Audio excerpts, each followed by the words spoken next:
नमस्कार. शरदचंद्र पवारांनी बऱ्याच दिवसानंतर दवाखान्यातून बाहेर आल्यावर तब्येत व्यवस्थित झाली की एक जाहीर विधान केलं प्रेस कॉन्फरन्समध्ये. पवार आजकाल कमी वेळेला बोलायला लागलेत, पण जेवढ्या वेळेला बोलतायत तेवढ्या वेळेला काहीतरी नवा मुद्दा देऊन लोकांच्या मनात संभ्रम होईल अशा गोष्टी निर्माण करतायत. महाराष्ट्राचे मुख्यमंत्री देवेंद्र फडणवीस यांनी राहुल गांधींच्या विषयात 2 वाक्य सलग 2 दिवस बोलली. राहुल गांधींच्या विषयात देवेंद्र फडणवीसांनी भाषा नीट वापरली नाही असा अनेकांचा आक्षेप आहे. फडणवीस बहुतेक वेळेला कमरेखालची असभ्य भाषा वापरत नाहीत, पण फडणवीसांच्या बाबतीत मात्र अशी भाषा नेहमी वापरली जाते. शरद पवारांनी राहुल गांधींचा पुळका येऊन देवेंद्र फडणवीसांना सांगितलं की फडणवीसांची भाषा योग्य नव्हती. मी व्हिडिओ दाखवणार नाहीये, कारण दाखवून उपयोग नाही. काय बोलले ते कळतच नाही. आणि मी आमच्या कॅमेरामनला सांगितलं की बाबा टेक्स्ट देत जा खाली, तर तो मला म्हणाला की सर ते काय बोलले हेच कळत नसल्यामुळे टाईप करणं अवघड जातं. आधीच आमचा टाईप करण्यातला घोळ आणि पुन्हा त्यात शरद पवारांची वाक्य टाईप करायची म्हणजे अजून काहीतरी नवं कांड घडण्यापेक्षा तो व्हिडिओ दाखवणं नको, त्याच्या खाली अक्षरही देणं नको, काहीच नाही. काय आजकाल पोरांनी बाराखड्या वाचणं बंद केलंय, त्यामुळं फची बाराखडी पोरांना कळत नाही. त्यामुळं जाऊ दे, नकोच तू ताण. पण शरद पवार काय बोलले हे मीडियाने समजून घेऊन सांगितलेलं आहे. म्हणजे जसं डॉक्टरचं प्रिस्क्रिप्शन मेडिकलवाल्यालाच कळतं ना, तसं शरद पवारांची बोललेली वाक्य मीडियावाल्याला फार पटकन कळतात आणि ते त्याच्या टेक्स्ट करून त्याचं व्यवस्थित रूपांतर करून दाखवतात. त्यामुळं मी वेगळं दाखवायची गरज नाही आहे. हां, मीडियातल्या बातम्या फक्त स्क्रीनशॉट स्वरूपात दाखवू शकतो. त्या बघा की शरद पवारांनी फडणवीसांना काय सल्ला दिलाय. आता या सगळ्यामध्ये शरद पवारांना देवेंद्र फडणवीसांनी 2 वाक्य राहुल गांधीला बोलल्याबद्दल एवढा राग का आला मला कळलं नाही.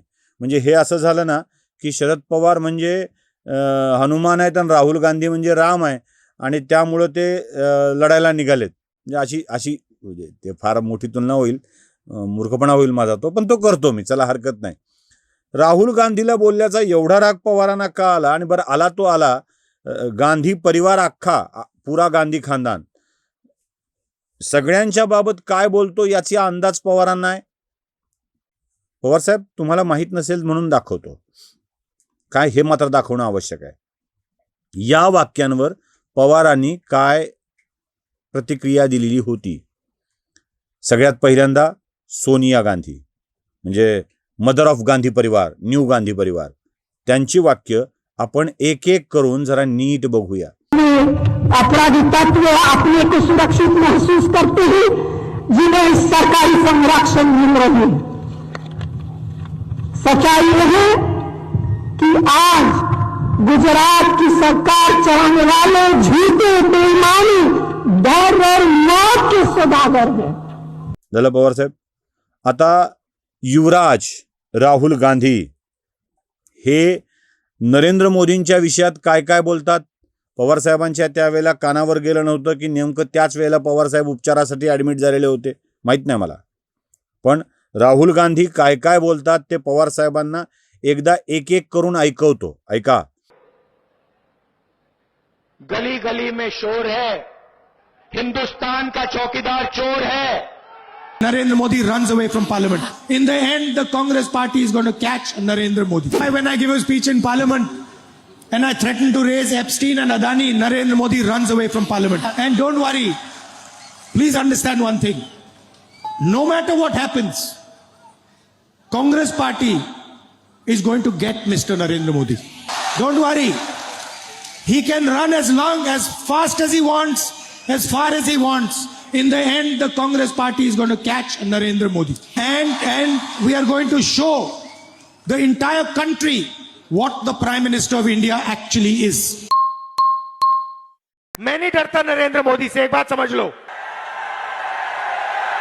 और मैं आपको गारंटी लेके बोल रहा हूं, अगर कोई डरता है तो नरेंद्र मोदी डरता है. पाहिलं, एवढ्यावर नाही भागायचं. आता युवराजनी प्रियंका गांधी त्या पण बरंच काही बोलून गेल्यात मोदींच्या विषयात, बाकीच्या विषयात, तेही ऐका. इस देश ने कभी अहंकार और घमंड को माफ नहीं किया है। इतिहास इसका गवाह है, महाभारत इसका गवाह है। ऐसा अहंकार दुर्योधन में भी था। क्यों? क्योंकि सबसे बड़े कायर होते हैं जो डराते हैं, धमकाते हैं। आज असम में कायरों की सरकार है, चाहे मोदी जी हो, चाहे आपके मुख्यमंत्री हो, कायर हैं, क्योंकि सिर्फ कायर डरता है अपनी आलोचना सुनने से। झालं. आता काँग्रेसचे लिंबू-टिंबू अध्यक्ष म्हणजे त्यांना अध्यक्ष म्हणलंय गांधी परिवारानं, आज से तुमको अध्यक्ष बना दिया, आणि ते आपला अध्यक्ष म्हणून फिरतात. पण खरा निर्णय गांधीच घेतात. त्यामुळं त्या अध्यक्षांनीही मोदींच्या बाबत काय काय विधान केले ते ऐका. अगर कोई इस जहरीला सांप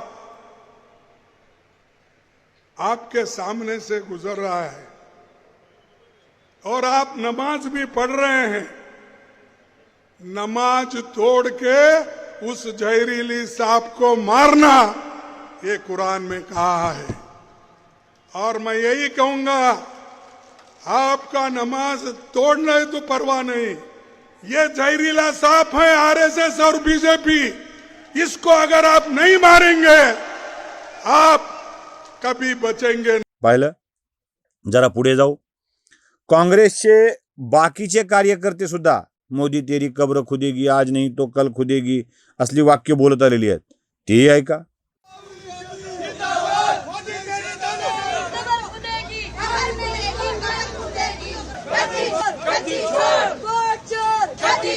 मोदी तेरी कमर खुदेगी, आज नहीं तो कल खुदेगी. मोदी तेरी कमर खुदेगी, आज नहीं तो कल खुदेगी. ऐकलं. आता पवार साहेब या सगळ्या वाक्याला कधी सल्ला दिला का हो? राहुल गांधींना, सोनिया गांधींना, प्रियंका गांधींना असं नको बोलायला, हे पाप लागतं असं कधी पवार म्हणाले नाही ना. मग आत्ता बरं तुम्हाला सांगायला आठवलं पटकन की या असं बोलायला नको आहे, भाषा नीट करायला हवी वगैरे वगैरे. पवार साहेब जाऊ द्या ना. म्हणजे आमचा प्रॉब्लेम काय झाला माहिती आहे, आमच्या गावाकडे एक म्हण प्रसिद्ध आहे, पावसाळ्यात दिवसात पोरगं रस्त्यावर मुतायलं म्हणून त्याचा कान पकडला आणि बापाकडे घेऊन जावं तर बाप छतावर ओपा टाकून मुतालेला होता. अशी परिस्थिती आमची होणार आहे. शरद पवार साहेबांनी का कमी अपशब्द वापरलीत? ते समृद्धीवर मेलेली लोक देवेंद्रवासी झाले असं लोक म्हणतात, ते वाक्य आठवतंय शरद पवार साहेबांचं? हे चांगलं होतं का? बरं ते हे एका सभेत दाखवू का? बघा. सांगितलं की आमचा पैलवानचे एकदम तयार आहे, कुस्तीला कोणी समोरच नाही. अशी कुस्ती पैलवानाची होती, अशाची होत नाही. अशी कुस्ती पैलवानाची होती, अशाची होत नाही. अशी कुस्ती पैलवानाची होती, अशाची होत नाही. हे असा हात करून असल्यासोबत कुस्ती होत नसते असं म्हणणं, शरद पवार साहेब हे सभ्यपणाचं, चांगल्या संस्कृतीचं लक्षण होतं का? याचा विचार पवारांनी करायला हवा. आपण कोण सल्ले देत आहे, कोणाला सल्ले देत आहे, कसल्या विषयातले सल्ले आपण देतोय, याचा विचार शरद पवारांनीच करणं आवश्यक आहे. एवढ्या मोठ्या वय झालेल्या माणसाला, एवढं मोठं वय झालेल्या माणसाला या स्वरूपात आम्हाला बोलायची वेळ यावी असं अपेक्षितच नव्हतं. पण असो, सांगावं लागतं, आठवण करून द्यावी लागते. कधी कधी काय होतं माहिती आहे, उगाचच एखाद्या वाक्याला त्यांच्या मोठेपणाचं वाक्य म्हणून झालं ना तर त्याबाबतचा भ्रम निर्माण तयार व्हायला लागतो. तो होऊ नये म्हणून एवढं आठवण करून दिली. नमस्कार.